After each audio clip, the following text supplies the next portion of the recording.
আসসালামু আলাইকুম প্রিয় দর্শক, আজকে আমরা হান্নার পিএইচ মিটারটা কিভাবে পরিচালনা করতে হয় সেটা সম্পর্কে আজকে আমরা দেখব। এখানে আমরা দেখতে পাচ্ছি হান্নার পিএইচ মিটার, এটার মডেল নাম্বার HI2211। এখন আমরা প্রথমেই মিটারটি চালু করব। পিছনে একটা পাওয়ার বাটন আছে, সেই পাওয়ার বাটনে আমরা প্রথমেই মিটারটি অন করে চালনা করব। তারপর এখানে আমরা দুইটা বাফার সলিউশন লাগবে, একটা 4.01 আর একটা 7.00। বাফার সলিউশন আমি এটা থেকে এটা পিএইচ 7 নিয়েছি, আর আরেকটা আছে পিএইচ 4.00। এই দুটা থেকে আমি একটু নিয়েছি। নেওয়ার পর এখানে আমরা এখন এই পিএইচ মিটারটির ইলেকট্রোড থেকে এই পটাশিয়াম ক্লোরাইডের মুখাটি খুলব, যেটা দ্বারা এই ইলেকট্রোডকে জীবিত রাখা হয়। এটা ছাড়া এই ইলেকট্রোডটি নষ্ট হয়ে যাবে। এখন আমরা এখানে দেখতে পাচ্ছি এটা দিয়ে ক্যালিব্রেশন করতে হয়, এটা দিয়ে কনফার্ম করতে হয়। আর এখানে তাপমাত্রা ঊর্ধ্বগামী এবং নিম্নগামী আছে, তাছাড়া রেঞ্জ, মেমোরি, এমআর এগুলো আছে। সাধারণত এগুলো লাগবে না। আমরা প্রথমে মিটারটি চালনা করার পর মিটারটিকে প্রথমে আমরা এই ইলেকট্রোডটি ডিস্টিল ওয়াটার দিয়ে পরিষ্কার করে নেব।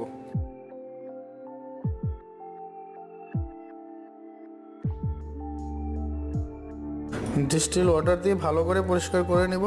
তারপর একটা টিস্যু দিয়ে মুছে নেব।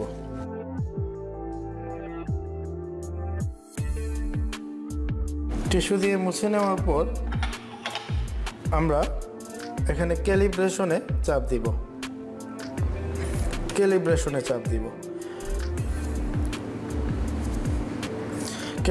চাপ দেওয়ার পর এখানে দেখাচ্ছে বাফার পিএইচ 7.01, এটা দেওয়ার জন্যে আমরা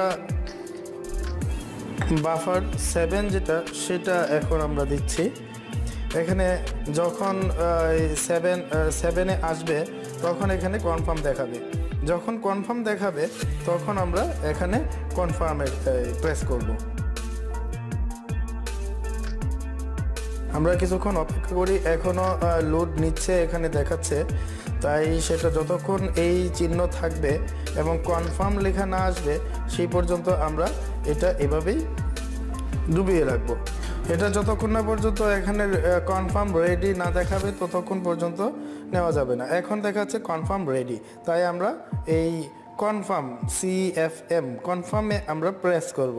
প্রেস করার পরে এখন দেখাচ্ছে এখানে 4.01 বাফার পিএইচ দেওয়ার জন্যে আমরা কি করব, এটাকে এখন উঠিয়ে ফেলব। ডিস্টিল পানি দিয়ে ধুয়ে নিব। টিস্যু দিয়ে মুছে নিলাম, যেন 7 বাফারের সলিউশন যেন 4 বাফারের সলিউশনে না আসে। এখন আমরা 4 সলিউশনটি এখানে আবার নিমজ্জিত করলাম এবং আমরা এখানে দেখতে পাচ্ছি এখন 4 সলিউশনটি সে বাফারিং করে নিয়ে নিচ্ছে। যতক্ষণ না পর্যন্ত এখানে কনফার্ম রেডি লেখা আসবে ততক্ষণ পর্যন্ত আমরা এই প্রক্রিয়াধীন থাকবে, চলতে থাকবে। এই যে এখন কনফার্ম রেডি লেখাটি এসেছে, সেজন্য আমরা এখন কনফার্মে টিপ দিব। এটাতে টিপ দিব, প্রেস করব। এখন আমি কনফার্মে প্রেস করলাম। প্রেস করার পরে এখানে দেখাচ্ছে পিএইচ। এখন পিএইচ দেখার জন্য বলা হচ্ছে, তাই আমি এখন এটাকে এখান থেকে উঠিয়ে ফেলবো। এটাকে আবার আমি পানি দিয়ে পরিষ্কার করব। অবশ্যই ডিস্টিল ওয়াটার দিয়ে পরিষ্কার করতে হবে। পরিষ্কার করার পর আবারও টিস্যু দিয়ে মুছে দিতে হবে,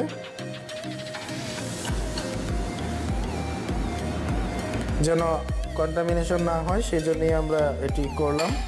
এখন আমরা যে কোনো ধরনের স্যাম্পল টেস্ট করতে পারি। আমরা যে কোনো একটা পানি এখন এখানে নিয়ে আসলাম। এই পানিটার পিএইচ দেখব কত। এই পানিতে ইলেকট্রোডটি প্রবেশ করালাম। প্রবেশ করার পরে আমরা দেখতে পাচ্ছি পানির পিএইচ এসেছে 5.35। এটা আস্তে আস্তে বাড়ছে। 2-3 মিনিট বা 5 মিনিট এখানে ডুবিয়ে রাখলেই স্থির হয়ে যাবে পিএইচটি। তখনই বুঝতে পারবো এটাই এই স্যাম্পলের মূল পিএইচ। আর এই মিটার একটি সুবিধা আছে, সেটি হলো একবার ক্যালিব্রেশন করলে 15-20 দিন পর্যন্ত আর ক্যালিব্রেশন করতে হবে না। জাস্ট স্যাম্পল এনে এখানে ইলেকট্রোড ডুবিয়ে দিলেই হবে। সেক্ষেত্রে সরাসরি এখানে পিএইচ শো করবে, যেটা শো করবে সেটাই সেই স্যাম্পলের পিএইচ। এখানে টেম্পারেচার দেখাচ্ছে 23.8, অর্থাৎ যে স্যাম্পলটি আমরা দিয়েছি সেই স্যাম্পলের টেম্পারেচার বা তাপমাত্রা 23.8।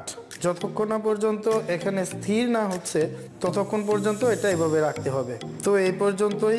চ্যানেলটি সাবস্ক্রাইব করে রাখবেন, বেল আইকন প্রেস করে রাখবেন যেন পরবর্তী ভিডিও সবার আগে পেয়ে যান। এছাড়া কোন কোন বিষয়ের উপর ভিডিও বানালে আমাদের উপকার হবে সেটা অবশ্যই কমেন্টসে জানাবেন। ধন্যবাদ, ভালো থাকবেন সবাই।